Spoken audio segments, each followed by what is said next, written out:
So, what are your views on the tariff war? Because, tariff is something which is creating a lot of uncertainty today. And a lot of fund managers, investors, they have suddenly become very skeptical. क्योंकि कब क्या होगा किसी को कुछ मालूम ही नहीं. Top line is vanity, bottom line is sanity, but cash in bank is reality. Yeah. Right? Yeah. जो कंपनियां खाली टॉप लाइन और खाली प्रॉफिट एंड लॉस के लिए चलती हैं और कैश फ्लो नहीं आती है, वो कंपनियां over a period of time बर्बाद हो जाती हैं. और जो कंपनियों ने along with profit cash flow को संभाल के रखा है, वो कंपनियां बहुत बड़ी बन जाती हैं. Right. कि लास्ट 2, 2.5, 3 साल में ग्रीड इतना आ गया था कि आप लो, कल पैसा बनेगा, परसों पैसा बनेगा. लोगों ने अपना काम धंधा सब कुछ छोड़ के खाली 9:15 बजे इक्विटी मार्केट के सामने बैठ जाते थे, स्क्रीन के सामने, 3:30 बजे तक वही करते थे. बिल्कुल. तो ये एक झटका आना जरूरी था कि लोगों को समझाना कि पैसा ओवरनाइट इस मार्केट से नहीं बनता है. Correct. We've been conditioned and hardwired to think in terms of linear mathematical models, and that is why human mind can't fathom exponential growth. But आपको क्या लगता है कि corporate earnings में क्या प्रॉब्लम हो गई? सो अगर आप रशीश भाई देखें तो ये प्रॉब्लम एक्चुअली लास्ट ईयर से स्टार्ट हुई. सो 2 चीज़ें के कारण स्लो डाउन आप देख पा रहे हैं. तो कोविड से बाद आरबीआई को इतना बड़ा पॉलिसी पिवट करते हुए नहीं देखा इतने शॉर्ट टाइम में. ओके. जो मार्केट आज नहीं समझ पा रहा है. लास्ट 60 दिनों में अगर आप देखो, जब से नए गवर्नर आए हैं, उन्होंने लिक्विडिटी को बहुत ईज करने की कोशिश की है. दिसंबर में हमारा लिक्विडिटी डेफिसिट पूरे सिस्टम का 3.5 लाख करोड़ के नेगेटिव हो गया था.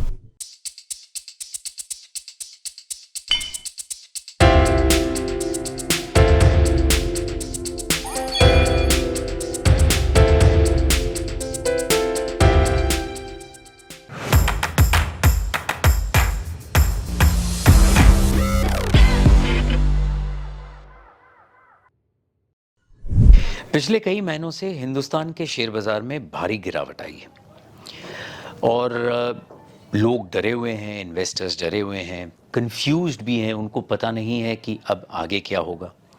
ग्लोबल अनसर्टनिटीज़ भी बहुत ज़्यादा है टैरिफ वॉर के कारण. कॉरपोरेट अर्निंग्स में भी स्लो डाउन आया है. तो इसी पे बात करने के लिए और आगे हिंदुस्तान के शेयर बाजार का फ्यूचर क्या है, इन्वेस्टर्स को कौन से स्टेप्स लेने चाहिए, कहाँ पे प्रिकॉशन लेना चाहिए, राइट स्ट्रैटेजीज कौन सी अप्लाई करनी चाहिए, हमने इस पे आज बात की पंकज तिब्रेवाल के साथ. पंकज तिब्रेवाल कोटक के फंड मैनेजर रह चुके हैं और कोटक में ये करीब 60,000 करोड़ रुपया मैनेज करते थे. अब उन्होंने खुद का फंड शुरू किया है, इकिगाई. तो आज के पॉडकास्ट में उन्होंने हमें बताया कि इन्वेस्टर्स को कैसे इस डिफ़िकल्ट मार्केट को नेविगेट करना चाहिए, इंडिया में कौन सी इंडस्ट्रीज़, कौन से सेक्टर्स अच्छा परफॉर्म करेंगे, म्यूचुअल फंड्स वेल्थ को एक्सपोनेंशियली कैसे ग्रो कर सकती है, लॉ ऑफ कंपाउंडिंग क्या कर सकता है, ये सब उन्होंने हमें बताया. आप इस पॉडकास्ट को ज़रूर से देखिए. आप एक ऐसे वेल्थ मैनेजर के मुंह से इंटरेस्टिंग बातें सुनने वाले हैं जिससे कि आपकी जो फाइनेंशियल जर्नी है उसे बहुत बेहतरीन तरीके से प्लान कर सकते हैं. आप इस पॉडकास्ट को देखें, आपके फैमिली फ्रेंड्स के साथ शेयर करें, क्योंकि फाइनेंशियल विजडम बहुत ज़रूरी है. अगर आपको ये पॉडकास्ट पसंद आता है तो लाइक बटन ज़रूर से दबाएं और हमारी चैनल को सब्सक्राइब करें. Pankaj Tibrewal, Cognitive Cocktail welcomes you for a stimulating conversation on economy, capital markets and investments. Thank you Rashid भाई. पंकज भाई, मैं कहाँ से शुरू करूँ? लास्ट 2 क्वार्टर्स इतने ख़राब गए हैं मार्केट के और हर जगह पे एक फियर सा महसूस हो रहा है, ख़ासकर इन्वेस्टर्स को, कि अब आने वाले साल में क्या होगा.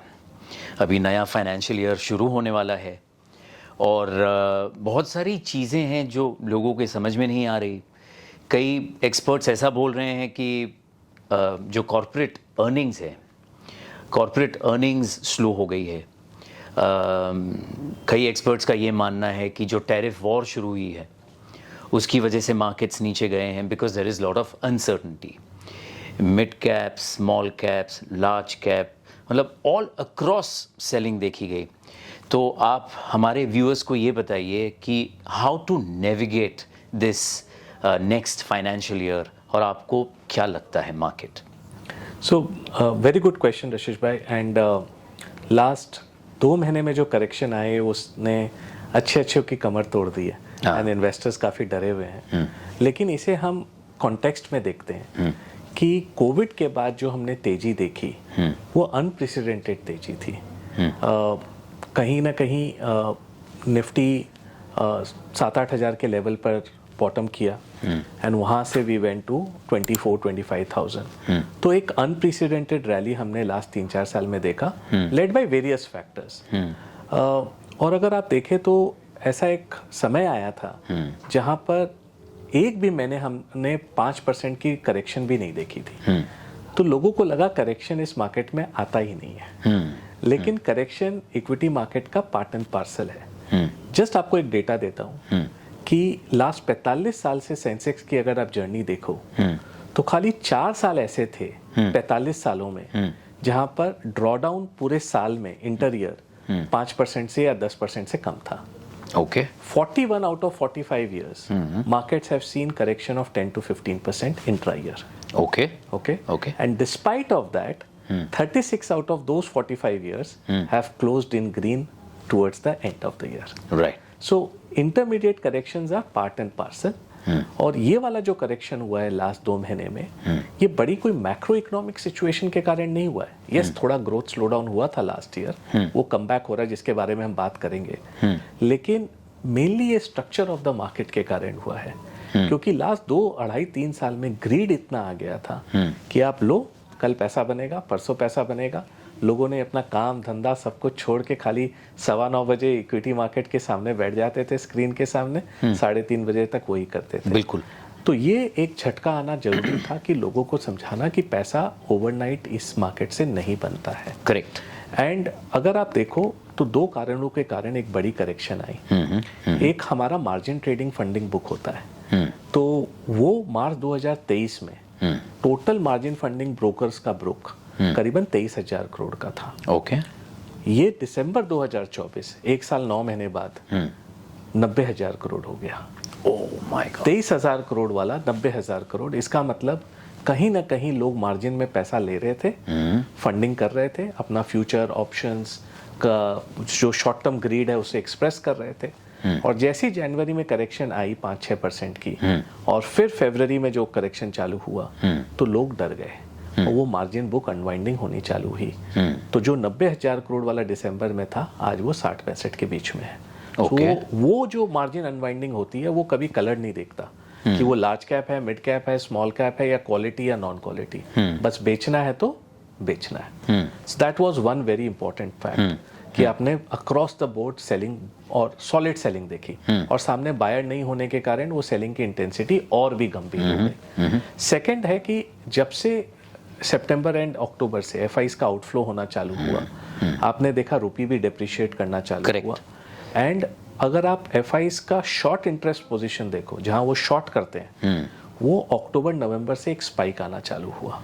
और जैसी जनवरी में उन्हें देखा कि मार्केट में और वीकनेस आ रही है, ये सारे हेज फंड्स गोरे जो शॉर्ट सेलर्स हैं उन्होंने और मार्केट में शॉर्ट किया। तो ये एक इंटेंसिटी को और बढ़ा दिया। Correct. तो ये दोनों फैक्टर को अगर आप कंबाइन करो तो मार्केट का structure led to what it is, what we are seen today in the January and February.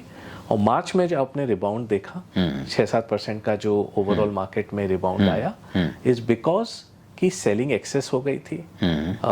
और कई सारे फैक्टर्स जो हमें लगता है कि मार्केट इग्नोर कर रहा है आज के दिन, जो पॉजिटिव टर्न हो रही है, मार्केट उसे कॉग्निजेंस देखने लगा। उसके बारे में अपने डिटेल में चर्चा करेंगे।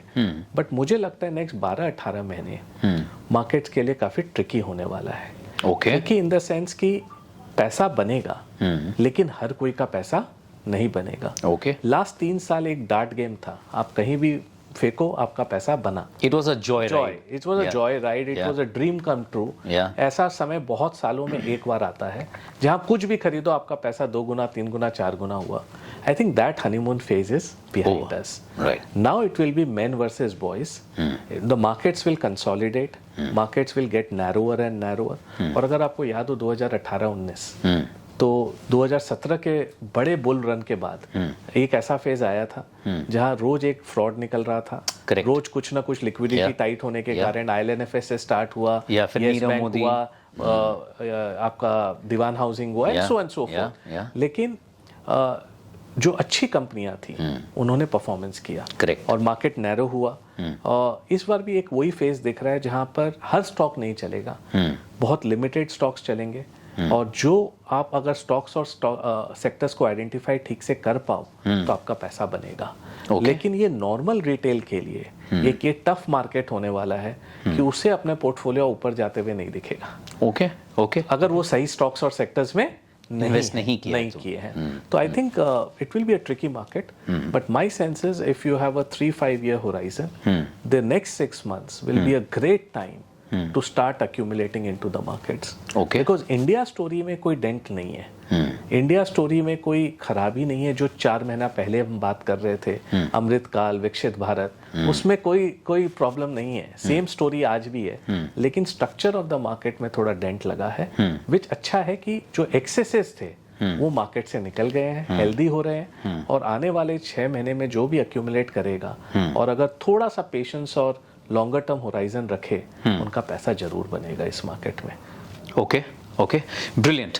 पंकज भाई, आप हमें ये बताइए कि जो कॉर्पोरेट अर्निंग्स की बात हो रही थी और जो FMCG कंपनीज हैं, सबसे पहले दिसंबर में नेस्ले ने ये कहा कि उनके सेल्स के जो नंबर्स हैं उसमें गिरावट आई है। फिर हिंदुस्तान यूनिलीवर ने भी कहा, और अब कई कॉर्पोरेट्स कह रहे हैं कि yes there is a slow down, even the auto companies are now complaining. तो ये क्यों हो रहा है? क्योंकि 2024 सितंबर तक तो इकोनॉमी बहुत बढ़िया थी और GST के नंबर्स भी अगर आप देखें तो they were going through the roof.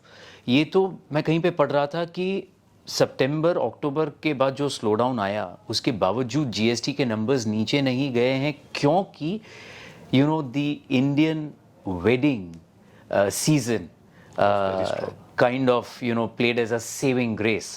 Otherwise बहुत बड़ी प्रॉब्लम हो जाती, क्योंकि इतनी स्पेंडिंग हुई इकोनॉमी में, जो शादियां हुई है 2024 और 25 में, 25 के फरवरी तक कि कांस्टेंट स्पेंडिंग चल रहा था। फिर दिवाली थी, तो Diwali typically people spend a lot of money in Diwali, there is lot of travelling. तो GST के नंबर्स वहाँ पे रुक गए। बट आपको क्या लगता है कि कॉर्पोरेट अर्निंग्स में क्या प्रॉब्लम हो गई? अगर आप रशीश भाई देखें तो ये प्रॉब्लम एक्चुअली लास्ट ईयर से स्टार्ट हुई। 2 चीज़ें के कारण स्लो डाउन आप देख पा रहे हैं। तो कोविड से बाद अच्छी चीज क्या हुई कि कॉर्पोरेट इंडिया ने अपने बेल्ट्स को टाइटन किया, राइट, खर्चों को कम किया, और आपने देखा कि मार्जिन्स ऊपर आने लगे। और ये पूरी जो स्टोरी हुई लास्ट 4 साल में, जहां 20% अर्निंग्स कंपाउंड हुआ कॉर्पोरेट इंडिया का, तो टॉप 500 कंपनीज को अगर हम देखें इंडिया की, उन्होंने 18 से 20% के बीच के अर्निंग्स कंपाउंडिंग की लास्ट 4-5 साल पहले, कोविड से लेके लास्ट ईयर 2024 तक। और इसमें सबसे बड़ा इंपॉर्टेंट पोर्शन था मार्जिन्स।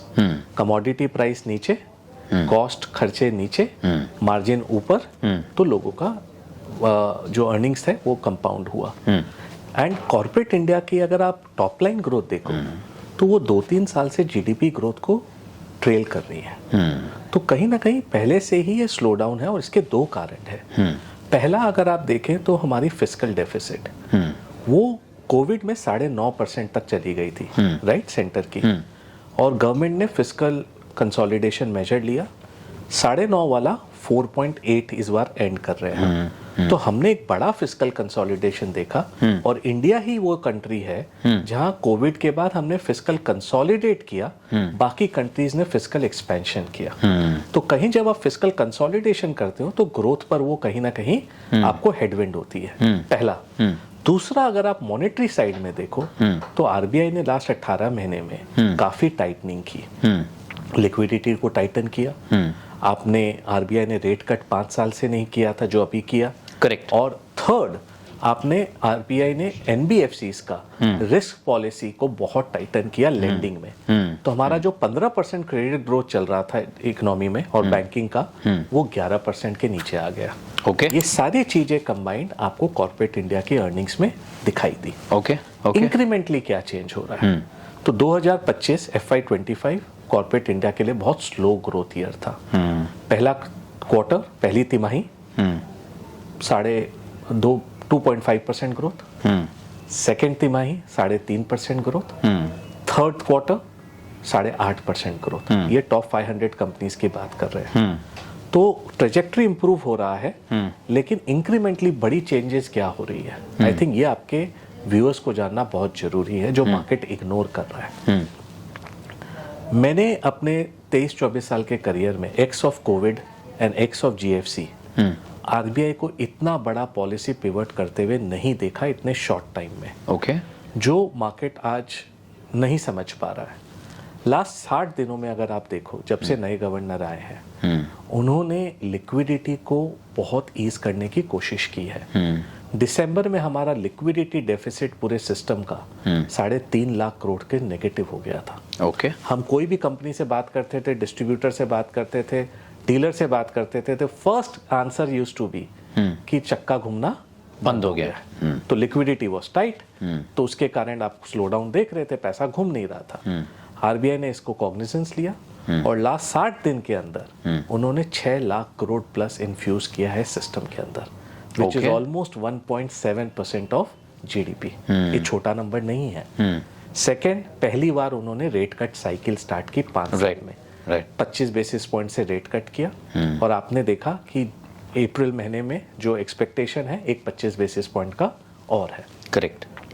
थर्ड, अगर आप नवंबर 2023 में जाओ तो जो बैंक एनबीएफसी को पैसा देती थी उनका एक रिस्क वेटेज होता था।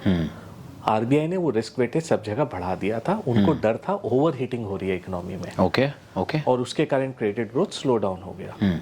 RBI again has gone back to November 23 numbers only. Okay. तो जो उन्होंने बढ़ाया था उनको रिवर्स कर दिया।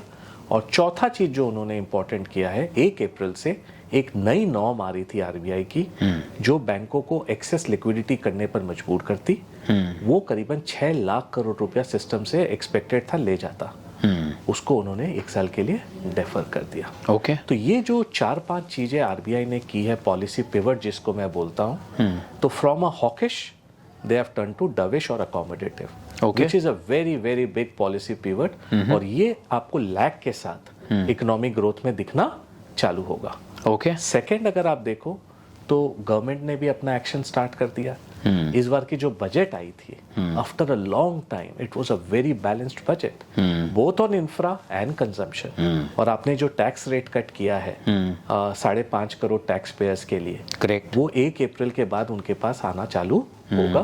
प्लस जो वेलफेयर स्कीम्स लोगों के लिए अनाउंस हुई है अक्रॉस स्टेट्स एंड सब जगह, वो रूरल में ऑलरेडी दिखाई देना चालू हो गया है। Okay. तो मेरा ये मानना है कि earnings growth in FY26 will be far better than FY25। Okay. तो अगर मैं इसको बोलूं कि अगर इस साल हम 5 से 6% अर्निंग्स ग्रोथ पर एंड करेंगे पूरी साल को, टॉप 500 कंपनीज, नेक्स्ट ईयर ये नंबर मुझे लगता है 10 से 12-13% होने चाहिए। Excellent. According to you, at this point in time, are the Indian markets overvalued, undervalued, or fairly valued? तो अगर मैं 2 साल 10 से 12% ही अर्निंग्स ग्रोथ लेके चलता हूँ, तो आज के मार्केट में निफ्टी जो लार्ज कैप्स हैं करीबन 18-18.5 टाइम के 1 साल फॉरवर्ड के अर्निंग्स पर ट्रेड कर रही हैं, जो मुझे नहीं लगता बहुत महंगे हैं। It's on a average. Okay. And broader market थोड़ा सा उससे ज़्यादा महंगा है, लेकिन मुझे लगता है जो अर्निंग्स ग्रोथ आएगी वो ब्रॉडर मार्केट जो मिड एंड स्मॉल आज हेटेड वर्ड है उसमें थोड़ा ज़्यादा रहेगा। ओके। और मैं लोगों को एक ही चीज़ बोलना चाहूँगा कि आप पावर ऑफ कंपाउंडिंग को ना भूलें।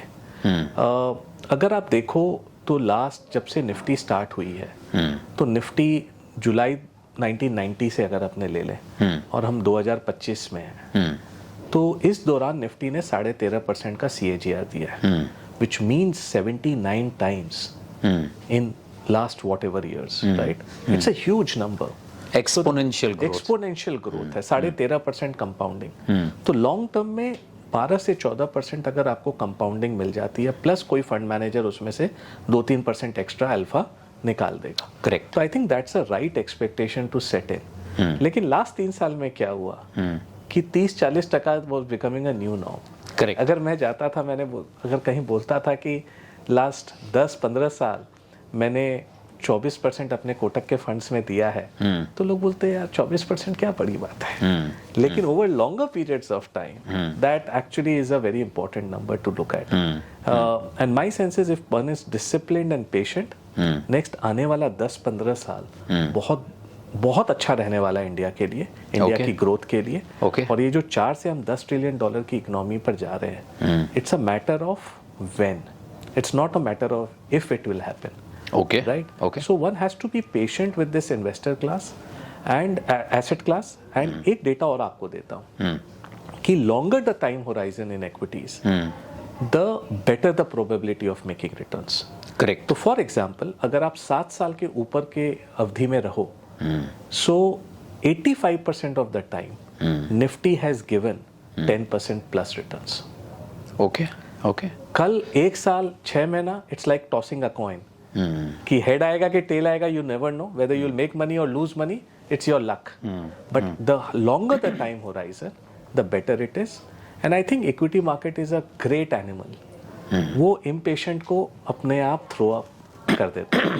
करेक्ट। जो ग्रीडी लोग रहते हैं उनको अपने आप थ्रो कर देता है। लास्ट 2 महीना इज अ क्लासिक केस कि कितने लोगों ने माल बेचा। 3rd मार्च में देखो, लोगों ने long term short term offset करने के लिए, टैक्स हार्वेस्टिंग करने के लिए जो माल बेचा, अब वो हाथ में ही नहीं आएगा।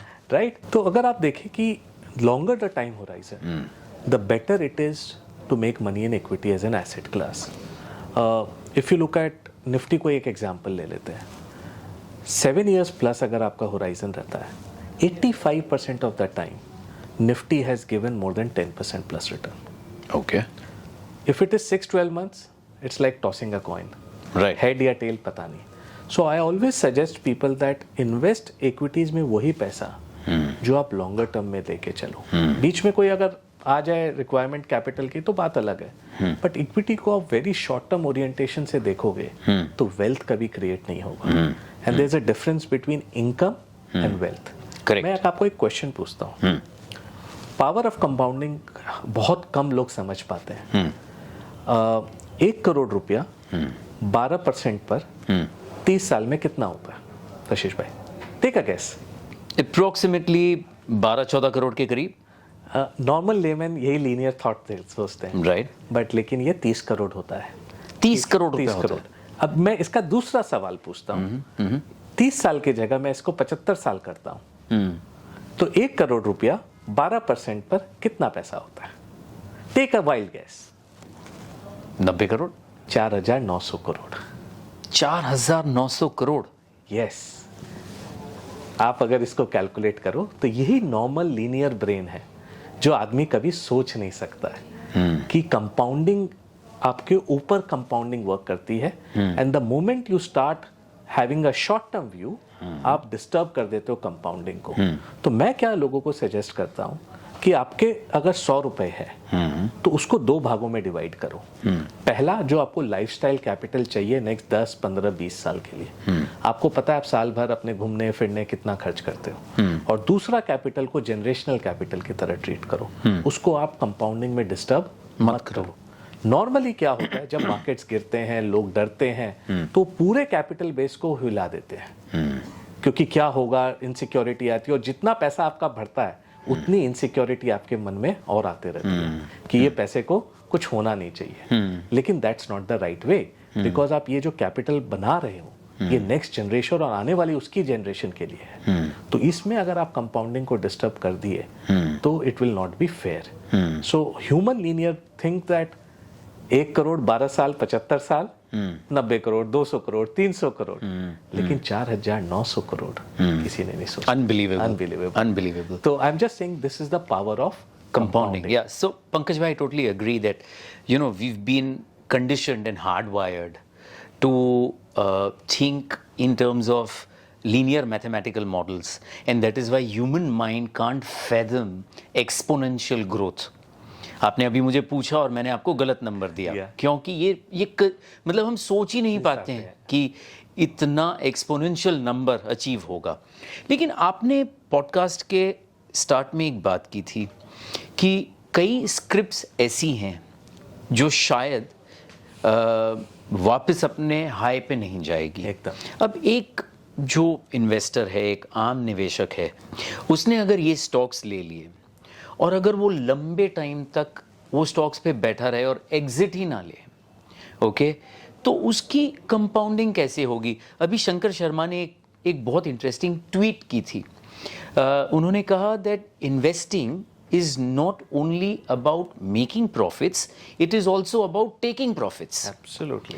अब इसमें दो schools of thought है। पंकज भाई, आप जो बोल रहे हैं, आप लॉन्ग टर्म कंपाउंडिंग की बात कर रहे हैं, और दूसरी एक स्कूल ऑफ थॉट ऐसी है कि अगर आपने राइट टाइम पे एग्जिट नहीं ली और अब आपके पोर्टफोलियो में से अगर आपने स्टॉक्स बेचे नहीं, तो वो हाईज जो कंपनी ने देखे थे वो कभी भी वापस नहीं आने वाले हैं। तो इसमें एक निवेशक है, वो क्या करे? मेरा दूसरा क्वेश्चन ये है कि अगर मैं सिर्फ निफ्टी ही बाय करूं, अगर मैं निफ्टी 20 ही बाय करता हूं, निफ्टी 20 में ही SIPs करता हूं, तो आप जो कह रहे हैं, क्या ये बात मेरे जैसे इन्वेस्टर के लिए जो सिर्फ निफ्टी 20 बाय करता है, क्या उसके लिए ज्यादा सही होगी? सो इसको दो भागों में डिवाइड करते हैं। पहला क्वेश्चन है कि एक नॉर्मल निवेशक क्या करे। सो अगर आप मुझसे पूछो तो लास्ट 25 साल में मैंने 4 साइकिल्स देखे, और हर बार एक नॉर्मल रिटेल पब्लिक उसमें फंस जाता है। वो हियर से पार्टीज में जाता है, टिप्स पर काम करता है, कभी कन्विक्शन नहीं आती है, और क्या होता है जब कोई स्टॉक चलने लगता है वो प्रॉफिट बुकिंग के नाम पर उसको बेच देता है, और जो भाव गिरने लगते हैं जिसमें लॉस है उसको लॉन्ग टर्म बना के रख देते हैं। तो प्रॉफिट लेना आता है लेकिन लॉस बुक करना नहीं आता।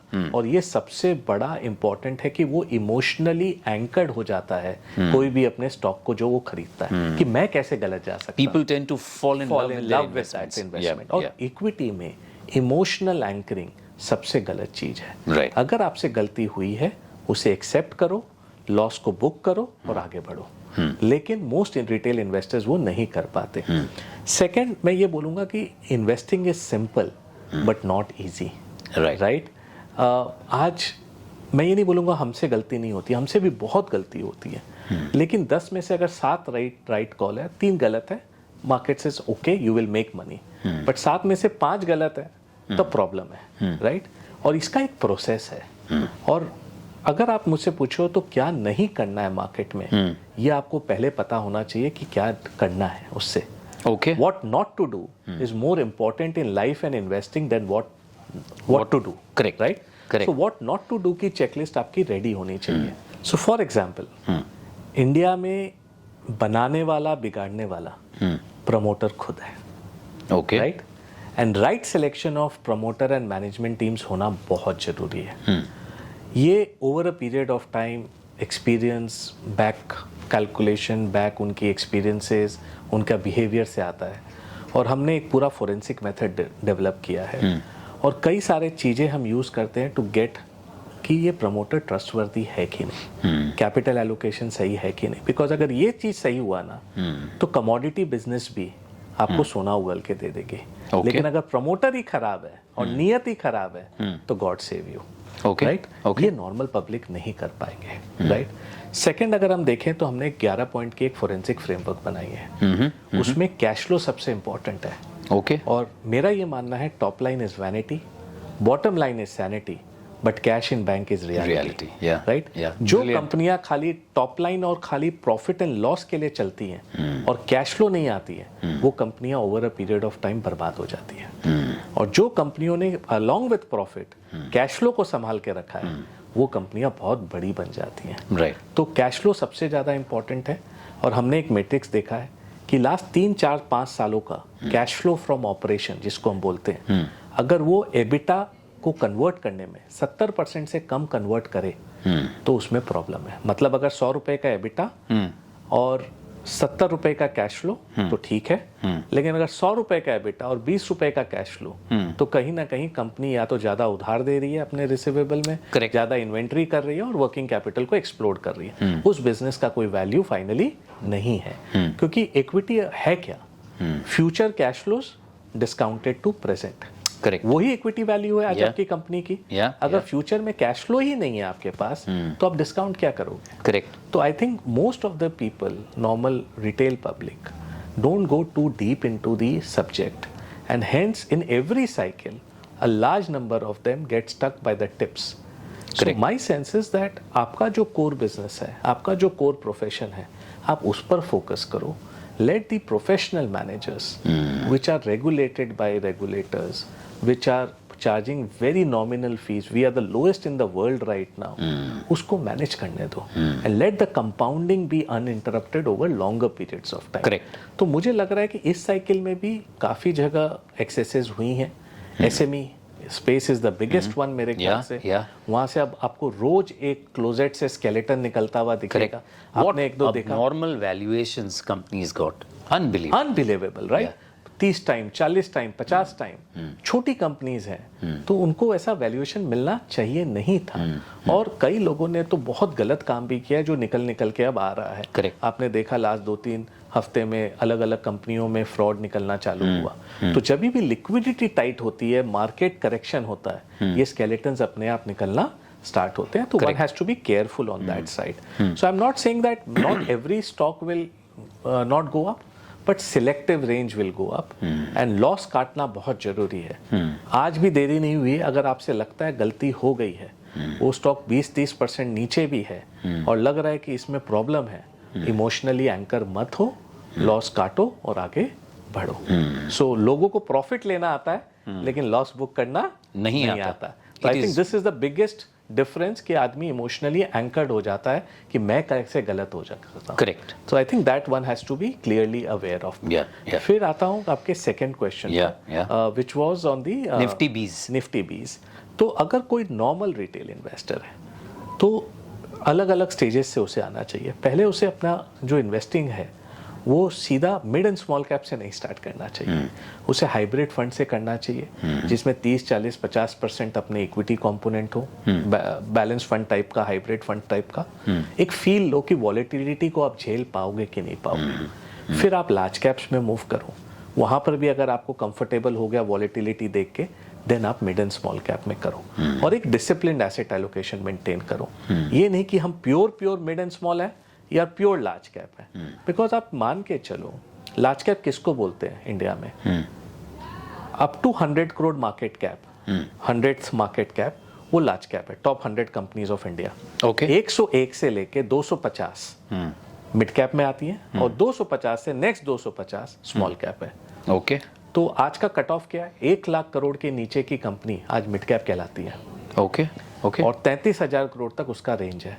ओके। 33,000 करोड़ के नीचे वाली कंपनियां स्मॉल कैप है। तो आज अगर आप देखो तो definition of mid and small बहुत बड़ा हो गया। और इंडिया की जितनी लीडर्स हैं, जो बड़े बड़े सेक्टर्स के लीडर्स हैं, एक्सेप्ट बैंक, आईटी और मे बी फार्मा, वो सब मिड एंड स्मॉल कैप्स में है। ओके। अगर आप इंडिया की लार्जेस्ट टायर कंपनी देखो, MRF अपोलो, मिड कैप्स है। Largest hospital chain Apollo Max, mid cap है, right? Largest apparel company mid cap है। लार्जेस्ट मतलब नॉट FMCG बट छोटी छोटी hotels company, Indian hotels, mid cap है। तो आई एम जस्ट सेइंग कि ऐसा नहीं है मिड कैप मतलब एकदम छोटू कंपनी। They are also leaders in the sector they operate in. Correct. So my sense is that if you want to write the India story for the next 5-10 years, you can't ignore the mid and small cap space of India. Because वहीं पर आपका multiplication होगा। Right companies अगर आप पकड़ लो और उनको 5, 10, 15 साल दो तो वो बड़ी बन जाएंगी। मैं ये कोई रिकमेंडेशन नहीं बोल रहा हूँ, बट अगर आप बजाज फाइनेंस को देखो 2008-9 में क्या साइज थी बजाज की? करेक्ट। कुछ भी नहीं था। 2-3 हजार करोड़ का मार्केट कैप था। आज 4 लाख करोड़ के ऊपर का मार्केट कैप है। लास्ट 15-20 सालों में आपने ये जर्नी देखी है और कंपाउंड करते गए।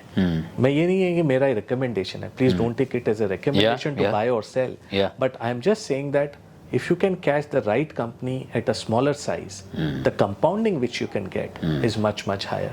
But doing it on your own DIY is a very tough task, because अगर 100 कंपनी हटा दो तो 4,900 कंपनी इंडिया में और है लिस्टेड। करेक्ट। उसमें से राइट ज्वेल निकालना, राइट प्रमोटर निकालना, right cash flow balance sheet वाली कंपनी निकालना, it's not so easy. You need a different level of expertise. Absolutely. और आपने जैसे कहा, आपने 11 पॉइंट्स का एक फॉर्मेट बनाया फॉरेंसिक के लिए। अब एक आम निवेशक के लिए ये इम्पॉसिबल है, so it makes more sense to give money to professionals. और जब प्रोफेशनल्स को पैसा देते हैं तो 2 या 3 रूट्स हैं शायद। एक तो म्यूचुअल फंड है, दूसरा है PMS, AIF PMS है। हाँ, सो आपके हिसाब से एक आम निवेशक को यही रूट लेना चाहिए एकदम। और अच्छे मैनेजर्स को ढूंढो, ओके, जिन्होंने साइकिल्स देखी हो, जिन्होंने ओवरऑल एक्सपीरियंस किया हो, वॉलेटिलिटी देखी हो, and they have come out unscattered over a period of time. Correct. So I think if you do your homework rightly, मतलब आप जब घर लेते हो तो रशीश भाई आपको बुलाते हो, लोकेशन देखते हो, कितना टाइम आप इन्वेस्ट करते हो। करेक्ट। लेकिन जब आप दूसरी एसेट क्लासेस में निवेश करते हो तो आप उतना समय उस पर नहीं देते हो, रिसर्च पर। आप गट से चले जाते हो, क्या है, उसमें भी कोई खराबी नहीं है। लेकिन मैं ये एडवाइस करूंगा कि एक एडवाइजर आपके पास होना बहुत जरूरी है। आज अर्जुन के साथ भी कृष्ण भगवान थे सारथी, जिन्होंने उनको पूरा गाइड करते रहे। Correct. आपके इस फाइनेंशियल जर्नी में आपके साथ भी आपका एक सारथी होना बहुत जरूरी है, जो आपको हर मोड़ पर एडवाइस करता रहे, सही एडवाइस करता रहे और आपको एक डिसिप्लिन वे में एसेट एलोकेशन पर फोकस करवाए।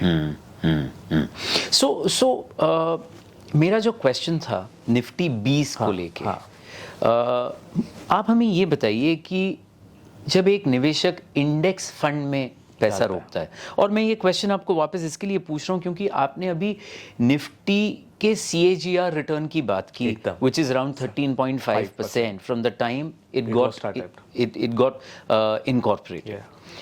तो अगर कोई इंडेक्स फंड में पैसा लगाए या निफ्टी 20 बाय करे जैसे मैंने कहा, तो इसमें एक एडवांटेज ये हो सकता है कि नहीं, मैं आपसे जानना चाहूँगा।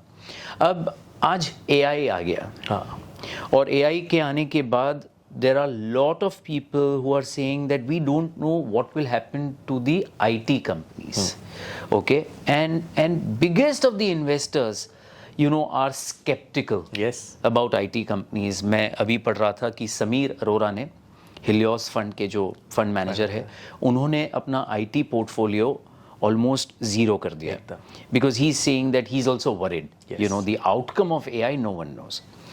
अब अगर कोई निवेशक इंडेक्स फंड में पैसा लगाता है या निफ्टी 20 बाय करता है, तो अगर वो 2-3 बड़ी IT कंपनीज जो आज इंडेक्स में है, कल इंडेक्स से निकल भी जाए और दूसरी कंपनीज उसे रिप्लेस कर ले, और अगर इंडिया ग्रोथ स्टोरी इंटैक्ट है और इंडेक्स अगर ऊपर जाता है, तो वो निवेशक को एक प्रकार का इंसुलेशन मिलता है। एकदम। ये बात कितने हद तक सही है? नहीं, बहुत सही है, क्योंकि अगर आप देखो तो इंडेक्स ऐसी चीज है कि वो नॉन परफॉर्मर को फेंक देती है और परफॉर्मर को इंक्लूड कर लेती है। Correct, right. और अगर आप लास्ट हर 10 साल में देखो तो 50% ऑफ निफ्टी कॉन्स्टिट्यूएंट्स वो चेंज हो जाते हैं। राइट। तो ऐसा नहीं है कि वो सेम ही चल रहा है। 90s में जो इंडेक्स था और आज जो इंडेक्स है, उसमें बहुत कम स्टॉक है जो कॉमन है। Correct, right. सो वो ट्रेंड को अपने आप एक्सेप्ट करता चलेगा। Right. So it's the easiest way of investing कि अगर आपको low cost index Nifty fund चाहिए, वो रखो। लेकिन लॉन्गर टर्म में हर 2-3% भी डिफरेंस मेक करता है आपके पूरे कंपाउंडिंग में। अगर आप 13.5 और 15.5 या 16 कमा सकते हो, तो वो 2-2.5-3% को आप ना नकारें। Correct. तो मैं ये बोलना चाहूंगा कि लार्ज कैप्स जो है आप वो निफ्टी की तरह एक्सपोज अपने आप को एक्सप्रेस करो, लेकिन जो मिड एंड स्मॉल कैप का एलोकेशन है वो अच्छे फंड्स में डाल के छोड़ दो, बिकॉज वो आपको जो 30-40% depending on your risk appetite 100 रुपए में है वो आपको एक्स्ट्रा रिटर्न दे देगा।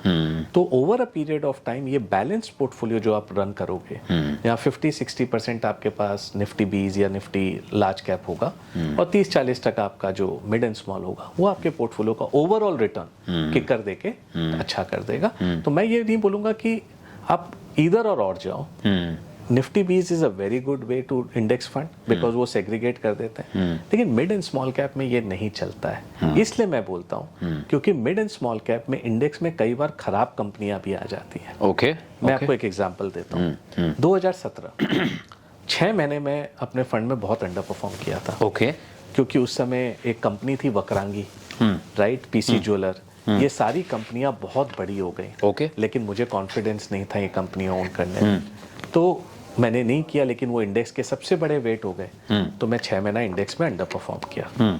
लेकिन 2018 जैसे जैसे ये आपका अनफोल्ड होने लगा, दीवान, IL&FS, ये तो ये सब में कॉर्पोरेट गवर्नेंस इश्यूज आने लगे। ओके, और स्टॉक गिरने लगे। ओके, और आपने देखा कि स्टॉक्स कैसे निकल रहे हैं नीचे। ओके, तो आई थिंक अगर आप मिड एंड स्मॉल कैप बोलो तो उसमें index and active managers can do a better job than the index itself. Nifty को आप निफ्टी 20 से ले लो तो it's a good way to do it. So I think combination of both will be a good way to. Like, so yeah, I understand where you are coming from, because you said that if anyone wants to ride the wave of India growth story, then small caps and mid caps has to be part of the portfolio. Yeah, then only you will be able to ride the wave. Yeah. And अगर आप history में निकाल के देखो तो normally mid and small have been able to offer index 2 to 3% extra return than Nifty. उन्होंने 14 से 16% का रिटर्न दिया लास्ट 20 साल का, निफ्टी ने 12.5-13% का रिटर्न दिया। तो वो 2-3% over a 20-year period is a big number two correct out for. Correct. So what are your views on the tariff war? Because tariff is something which is creating a lot of uncertainty today, and a lot of fund managers, investors, they have suddenly become very skeptical, क्योंकि कब क्या होगा किसी को कुछ मालूम ही नहीं। तो आपको क्या लगता है? सो अगर आप चीज़ देखो तो काफ़ी दिनों से मेरा ये थॉट आ रहा है कि are these events leading to something called the collapse of American power. Okay, और ये over a period of time play out होगी। अगर आप देखो वर्ल्ड वॉर 1 के बाद अमेरिका पूरा आइसोलेशन में चला गया था, and that was followed by great depression of 1929, and then Smoot Hawley करके एक लॉ थी, उन्होंने टैरिफ्स का ही था, वो 1930 में इंट्रोड्यूस किया, जहाँ सारे एग्रीकल्चरल प्रोड्यूस वाज टैरिफ्ड, मतलब taxed eight a very high tariff. And this Trump 2.0 is bigger than the 1930s। And आपने देखा फिर फैसिज्म कैसे यूरोप में बढ़ा, correct, and which led to World War II. And then after that, America took the leadership again, and we were okay for next many years, decades. But what it is creating now is a fear among the allies of US. कि अगर America अपने आप के बारे में ही सोच रहा है तो हमारे बारे में कौन सोचेगा? And they are becoming taking groups in the sideways. ये मेरी thought है, right? Broader thought है, and that can lead to massive disruption in the global order, which we are seeing. आपने देखा जो व्हाइट हाउस में जेलेंस्की के साथ हुआ, मैं पॉलिटिकल एक्सपर्ट नहीं हूँ, उसके बाद आपने अचानक से जर्मनी को जागते हुए देखा, यूरोप में एक अलग सा वाइब्रेंसी आया कि भाई अगर अमेरिका खाली अपने बारे में सोच रहा है तो हमारे बारे में कौन सोचेगा? And we have to think for ourselves. And this entire thing of US versus China, I think China has a clear upper hand. आपने देखा डीप सीक के बाद जो जनवरी में इंट्रोड्यूस किया, at a lowest cost how you can create a AI model, correct, LLM model, and it has created fear among everybody in the Silicon Valley, right? And look at after that, Chinese stocks have crazily ramped up. Tencent देख लो, Alibaba देख लो, कोई भी आप म्यूटान देख लो, सबके stocks have gone up by 30 to 50% because China has gained leadership in across EVs, in across AIs. Look at the market cap of a company called BYD. Unbelievable. $150 billion. Yeah. बाकी आप पूरे market caps को combine कर लो, BMW, Daimler, Ford, GM, उन सबका market cap 150 billion नहीं है. और अब जो अक्रॉस द वर्ल्ड वो फैक्ट्रीज डालने वाली है, इंडोनेशिया, ब्राजील, हंगरी, सब जगह वो अपना BYD is opening up factory, and we recently heard for India also. Yes, day and before yesterday. in fact, they are saying that very soon they are going to come up with a battery which will get charged in 5 minutes. 5 minutes. That's going to be a game changer. So I think this is a power of supremacy which has started to play. And अगर US इसको ठीक से नहीं करेगा, जो उसने auto tariffs किया, finally who will pay for it? The American consumers. Yeah. Inflation will go up, interest rates will go up. So I'm saying that we are in an era where US can be a massive disruptor, and that is leading to a thought कि जो US ने इतने सालों तक एक leader की तरह lead किया वर्ल्ड को, is this the collapse of a American order? And that will not play out tomorrow, but over the next 10, 15, 20, 25 years, some other country will emerge and take the leadership. Okay. Don't ignore this, because आप एक बार सोचना 1900s में which was the reserve currency of the world? British pound. Correct. And उनकी arrogance ये थी कि पूरे colony में हमारा सनसेट कभी नहीं होता है, because they had colonies all over the world. And slowly and gradually, after till the World War II, US pound got replaced. British pound. British pound got replaced by US dollar. Right? Nobody in 1900 had that view. British pound would get replaced as a reserve currency. Now You're giving a brilliant insight.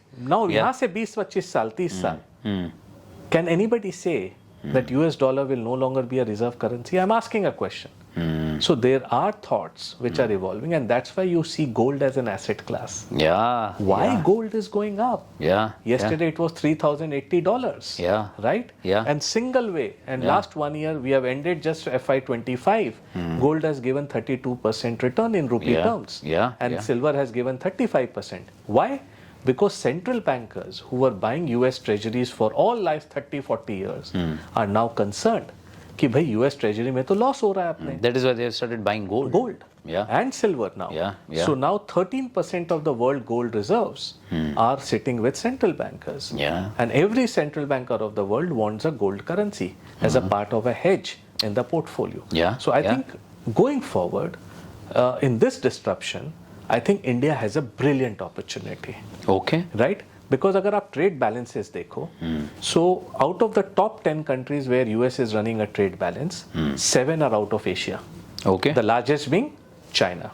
Then is Vietnam, Thailand, Cambodia, and so forth. And opposite side में वहाँ पर Mexico and Canada. Right? And my sense is that India is the second largest economy from a consumption perspective. Correct. After US and China. Yeah. We are the third largest in a way. Yeah. And we have a large demographic.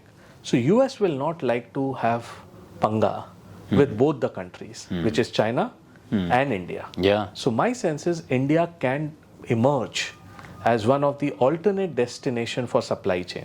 Okay. And we may not match China. I think it's a myth that we can manufacturing can scale up to China. I don't think so. But I think it's a brilliant opportunity for us. I'll give you a small statistic. In this AI disruption, so-called we have 3,500 AI startups. 3,500 AI startups. अगर आप strict definition में भी ले लो कि what is a strict AI definition, तभी भी हमारे यहाँ 500 तो minimum startups हैं, which ranks us 7th in the world in terms of ranking. But when I look at the AI patents, we have only 0.2% market share. Okay. Okay. 70-80% is with China. Okay. And the rest is with US. Okay. So though we have the skills, though we have the engineering skills, the startups are there, but we have to start thinking from an innovation perspective. Yeah. Yeah. So far, Corporate starts to spend on AI as a research, as a tool, and develop innovation. अगर वो हम कर पाए तो ये जो industrialisation 4.0 है उसमें हम पार्टिसिपेट कर पाएंगे. So I'm just saying to all the companies that, and especially IT companies, you guys are sitting on 20, 25, 30,000 crore of cash आप शेयर होल्डर को पे आउट कर रहे हो, उसका एक पार्ट आप इकोसिस्टम को डेवलप करने में लगाओ, एआई को स्टार्टअप्स को करो, इनोवेशन करो. I don't know why not a deep seek can come out of India. It can. It can, right? It can. So I'm just saying that this era has to be played out very differently from a longer term perspective. And if any company and country thinks from that perspective, they will be the winners. But the bigger picture is, it is leading me every day to the thought, is it a collapse of American order? Time will only suggest, but the way they are conducting themselves is not very good. And that is leading to dollar index also coming down slowly. And I think that's a very, very important subject to think about from a longer term perspective. Correct. कल नहीं होने वाला है कुछ 10, 20, 25, 30 साल. World economic order will undergo a massive change is my thought. So that shift in the global power Will happen. Which is already we are seeing today. Look at autos, look at EVs, look at AI, look at tech.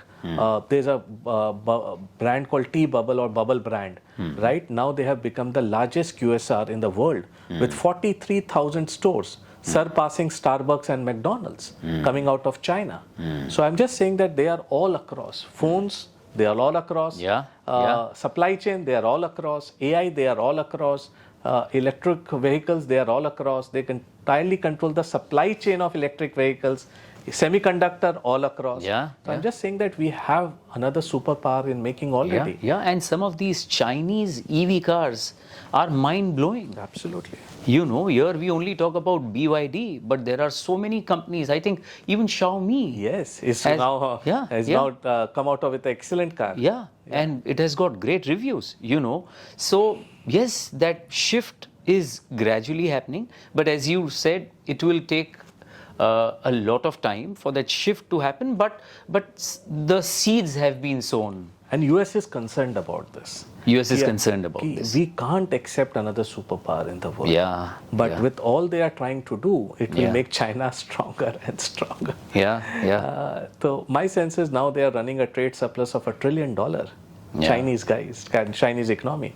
So they're in a very strong position. And we have an opportunity on the manufacturing side to ramp up our speed. Ramp up the innovation in AI, ramp up our innovation in different other areas. And because so far all Indian IT companies have been service providers. Yes, absolutely. Right? Essentially we are service providers. There is no innovation happening here. हो रहा है लेकिन बहुत bits and pieces में है. एक बड़ा ecosystem innovation का चाहिए अपने को, and corporates have to support that. Don't worry about 200-500 crores. Go and start thinking about large scale disruption innovation the way China thought a decade, 2 decades back. बिल्कुल सही है. आज देखिए अगर आप TCS को देख लें तो TCS ने पिछले 3-4 साल में 2 बार बायबैक अनाउंस किया, डिविडेंड दिया, बायबैक किया. मतलब ये जो एक्सेस कैश है वो रिटर्न कर रहे हैं. तो आपका ये कहना है कि वो एक्सेस कैश जो उनके पास जनरेट हो रहा है, पार्ट ऑफ इट अगर वो इकोसिस्टम में लगा, develop that ecosystem, and they are the best to understand IT, right? They are the best to understand tech, and they have adapted in every change. So I have great respect for all these large companies, and a part of that, if they can do for innovation, disruption, I think that could be a big game changer for India going forward. Brilliant. So, you know, Pankaj bhai, when I talk to you, I somehow get a feel that you are an eternal optimist, because जहाँ पे आप थोड़ी negative बात भी करते हैं लेकिन वहाँ पे भी एक पॉजिटिविटी की झलक मिलती है आपकी बातों में. So you seem to be very upbeat and gung-ho about the India growth story, and yeah, it is very positive, you know. हमने गोल्ड की बात की. As a fund manager who tracks different asset classes, where do you think gold will go from here? See, gold में there is a momentum right now because of whatever geopolitical we discussed. And central bankers are the buyers of gold. And this is a metal which overnight you can't give in abundant supply. It's a natural metal. Right? So you have a constraint on mines, you have a constraint on supply. And if there is a mismatch on demand supply, that leads to higher pricing. But I think the big rally in gold has played out. So I won't say that this way it will keep on going up. There will be a consolidation phase, but over a longer period of time, as dollar starts to weaken more, a lot of hard assets will gain prominence. And again, I repeat, a lot of hard assets will gain prominence. Today, commodities is a bad word, right? But if you ask me the next 5 years, commodities can make a huge comeback. Because today I look at one ratio, which is commodities to equities ratio. Correct. It is at a 60-year low. Okay. So commodities have not gone up because China has been oversupplying it. But there will be a phase when every country will look inward. Okay. Because deglobalization is happening and there will be shortages on supplies of many commodities starting to emerge. So my sense is commodities also, hard assets also, with dollar coming down, can make a comeback very sharply, and gold is also in part of that. Okay. But in the near term, I think there could be some pullback because we have seen a very sharp run up. Since September, equities are down in India. Yeah, and but the gold gold is has up. gone. Yeah, and, yeah. and on the other side, you had a rupee depreciation. Correct. So आपके पास सोने पर सुहागा था कि gold भी ऊपर रुपी नीचे, तो कॉम्बिनेशन वर्ल्ड बेटर था. Correct. But from a longer term perspective, I think gold should be part of any asset allocation. At least 5 to 10% combination of gold and silver, and I think that will provide you a hedge against any economic disruption in the country Okay. or in the world. Okay. Okay. So मतलब मैं बोल रहा हूँ कि एक तो optimist होना जरूरी है, क्योंकि कोई भी आप एंटरप्रेन्योर से मिलो, अगर वो फ्यूचर के बारे में ऑप्टिमिस्ट नहीं है तो धंधा नहीं चला पाएगा. नहीं कर सकता. राइट. Correct. वो क्योंकि वो मंदी में अगर सोचता मंदी रहेगा तो उसके सारे एक्शंस ही मंदी के रहेंगे. Yeah, right. yeah. सिमिलरली एक fund manager, I am not saying you have to be optimist in a wrong way. Yeah, But yeah. you have to think about opportunities. Correct. Right? Market is a large animal. Yeah. आपको 25-50 stock निकालने हैं. Right, right. Pankaj भाई, I was watching a TV debate. Rajdeep Sardesai का prime time पे news देख रहा था मैं, और शायद वो वीक में मार्केट्स बहुत ज़्यादा गिर गए थे. तो उनके जो गेस्ट थे वो नीलेश शाह ऑफ कोटक, शंकर शर्मा थे, और समीर अरोरा थे. तो समीर अरोरा का उस शो पे ये कहना था कि एक कारण FIIs जो बेच के चले गए हैं, इसका एक कारण ये भी है कि लॉन्ग टर्म कैपिटल गेन्स के टैक्स स्ट्रक्चर में बढ़ोतरी हुई है, शॉर्ट टर्म कैपिटल गेन्स भी बढ़ गया है. तो वो ये कह रहे थे कि जब तक इसे अगर करेक्ट नहीं किया जाए तब तक FIIs नहीं आएगी, क्योंकि और कहीं पे भी लॉन्ग टर्म कैपिटल गेन्स है ही नहीं. नीलेश शाह का ये कहना था कि if the earnings come back the FIIs will come back. Right. आपको क्या लगता है? सो रशीश भाई, ये देखिए तो एक गवर्नमेंट का सब्जेक्ट है. It is not with in my control, but let's analyse the data. या CY 21 से लेके लास्ट 15 दिन पहले तक FIs ने टोटल आउटफ्लो $6.5 बिलियन का किया. Okay. CY 21, right, which is 4 years back. और इसी दौरान domestics have poured in $147 billion. Okay. मतलब 13-14 लाख करोड़. राइट. उस समय तो टैक्स का कोई प्रॉब्लम नहीं था, तो आइडली होना नहीं चाहिए, but FIs have been selling. 2 कारण. अगर आप लास्ट 10 साल देखो तो करीबन $2 ट्रिलियन का पैसा ग्लोबली US मार्केट में गया. ओके. क्यों गया? क्योंकि अगर आप लास्ट हर 5 साल की रोलिंग रिटर्न करो, US ने 13 साल का आउट परफॉर्मेंस दिया है to the rest of the world. Okay. तो कोई भी आप एसेट एलोकेटर से ग्लोबली मिलो तो बोलता है आज US मार्केट 65-70% इंडेक्स का वैल्यू है, वो 20 पर 20% हर साल दे रहा है रिटर्न. मैं दूसरे जगह पर क्यों दिमाग लगाऊं और क्यों रिस्क लूं? तो US मुझे दे रहा है. सो मेरा पहला ये मानना है कि ये जो US का शेकआउट हुआ है मार्केट्स का, नैस्डैक कल करीबन 11% ईयर टू डेट डाउन है कैलेंडर ईयर, S&P 8% डाउन है, टेस्ला 30% डाउन है. ये जो कंप्लीट फेथ था US मार्केट्स पर इज गेटिंग टू शेकन. और वो अगर शेकन अप हो रहा है तो US में मार्केट्स में foreign holdings are at about 13 से 14 ट्रिलियन डॉलर्स आज के दिन एज वी स्पीक. वो पैसा कहीं ना कहीं डाइवर्सिफिकेशन के लिए घूमेगा. और ये मेरा लास्ट 3 महीने से विश्वास है कि एफआईज की घर वापसी होगी। ठीक है, और आपने मार्च में लिखा कि लास्ट 6-7 दिन में उन्होंने रेगुलर बाइंग किया। ऐसा क्या चेंज हो गया? 1 सेकेंड, जो नीलेश भाई ने बोला कि जैसे अर्निंग्स आएंगी वो लोग वापस आएंगे। तो अगर आपने देखो कि वो लोग ने एक्चुअल बड़ी सेलिंग स्टार्ट की वो सितंबर के बाद से की, जब हमारा सेकंड क्वार्टर का जीडीपी नंबर आया 5.6। करेक्ट। और उन्हें डर हुआ कि स्लो डाउन है, प्लस कॉर्पोरेट अर्निंग्स भी 2-3% से ग्रो कर रही थी, और उन्होंने अग्रेसिव सेलिंग स्टार्ट की।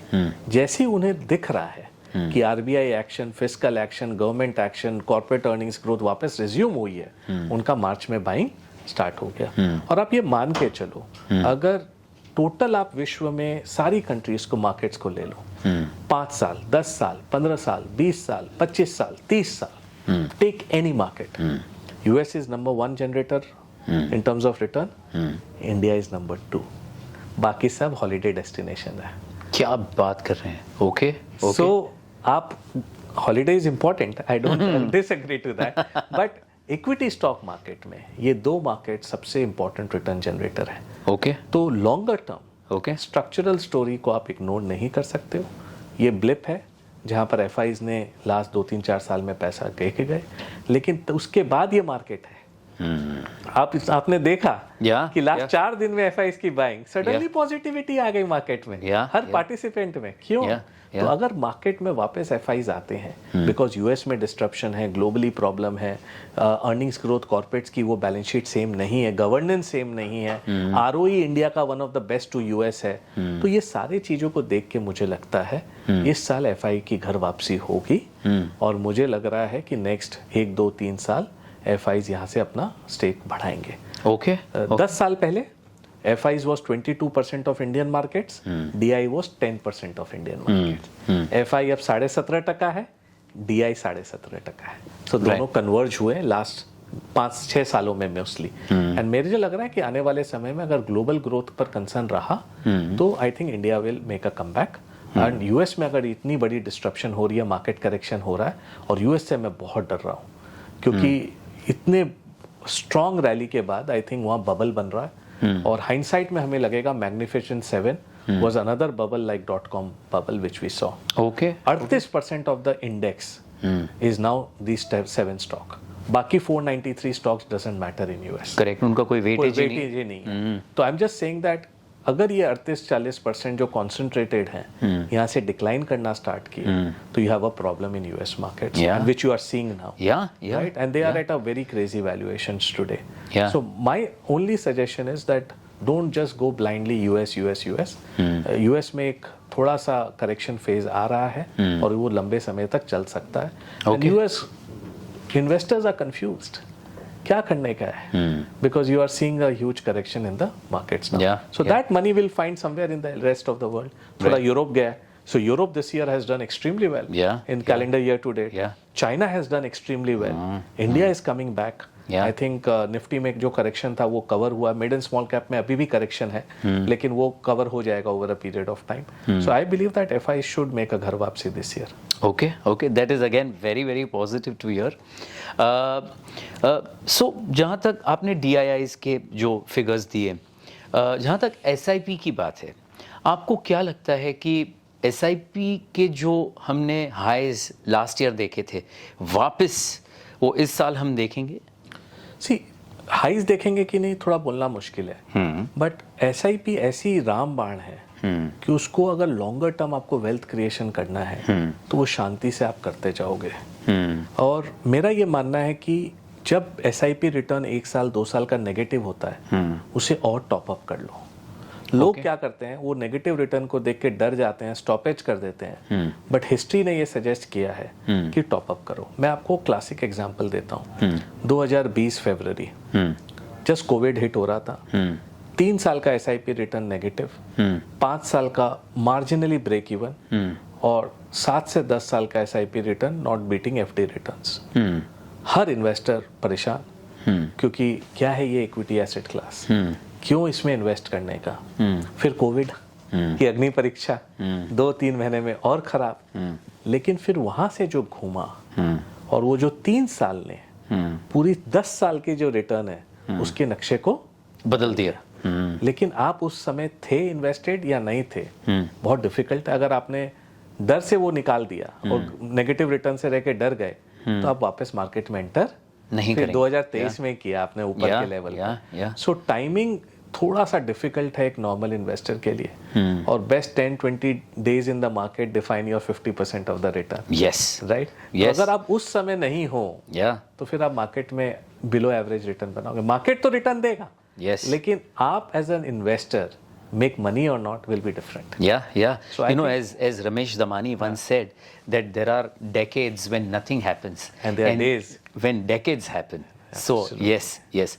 So आप ये बोल रहे हैं कि एक जो आम निवेशक है उसे हमेशा इन्वेस्टेड रहना चाहिए, इन्वेस्टेड रहो और अपने एसेट एलोकेशन पर ध्यान दो। एसेट एलोकेशन पे। लोग क्या होता है, जब तेजी आती है ना, सब टाइप का काम, फ्यूचर, ऑप्शन, लेवरेज, फलाना ढिकाना, अपने पैर को चादर से ज्यादा बढ़ा लेते हैं। करेक्ट। और प्रॉब्लम वहीं आती है। अगर आप डिसिप्लिन वे में काम करो और over a period of time real estate, gold, equities, ये एसेट एलोकेशन पर ध्यान करो, तो I think you will make decent returns over longer period, which will help you compound your Wealth.